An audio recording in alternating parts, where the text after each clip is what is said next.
Welcome to day 16 of the 30-day challenge. For our stretch today, we're going to be stretching our side. For our workout, we'll focus on the hamstrings. And our focal step today is a lame duck. For those watching on YouTube, we're just going to look at today's focal step, but if you'd like to see the full 30-day challenge, either click the link below or head to myballetcoach.com. So for today's focal step, we're going to look at quite a difficult type of pirouette. We're going to look at a lame duck. We may also call this a pose en dehors.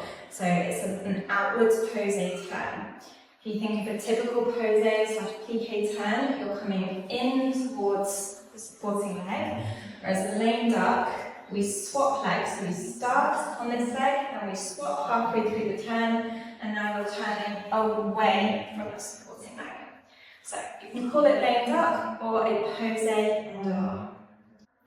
A lame duck will typically start with the leg tendu devant, arms in third position. We're going to look in the direction we're travelling in, and we start off by stepping into a lunge to the side.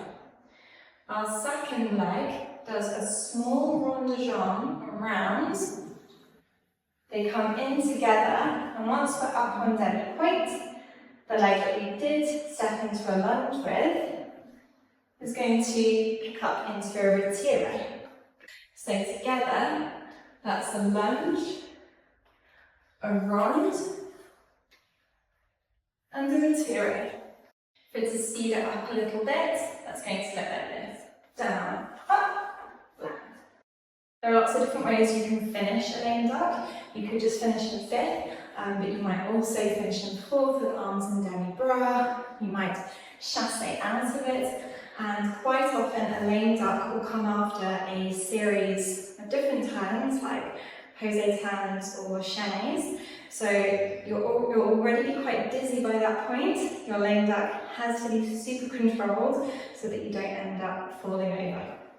The most common problem I see with lame ducks is overstepping with the second leg. So your first leg tells you where you're going to go. It's placing you for your turn. The second leg, however, can't get too enthusiastic because if it overcrosses, you might find yourself with not enough space to lift your retire. So I'll show you overcrossing. I've got my lunge. Now I'm going to massively overcross, and I'm going to drop that tiny last little bit to lift into retire. So your second leg needs to only take you to a half so that you can finish the second half with a retire. However, not stepping enough with the second leg will mean that it's much harder to get on your axis and find your alignment. So if I only go to about here with my second leg, I've got to shift my body all the way over that way, and it's probably going to mess up my alignment. So in a lame duck, you've got your lunge, you've got the first half of the turn with the step, and then you've got the second half turn with the retire. If you're going very, very fast with a lame duck, it is possible to not do a true lunge, but rather just to step. You'll see this typically if a dancer, especially wearing point shoes, is doing very, very fast chaîne turns, and then they have very little time to do a quick lame duck. So that will look like this, where I'm not going down to a fondue, I'm just stepping, and landing. So those are a few tips to help with lame ducks, and that concludes today's challenge.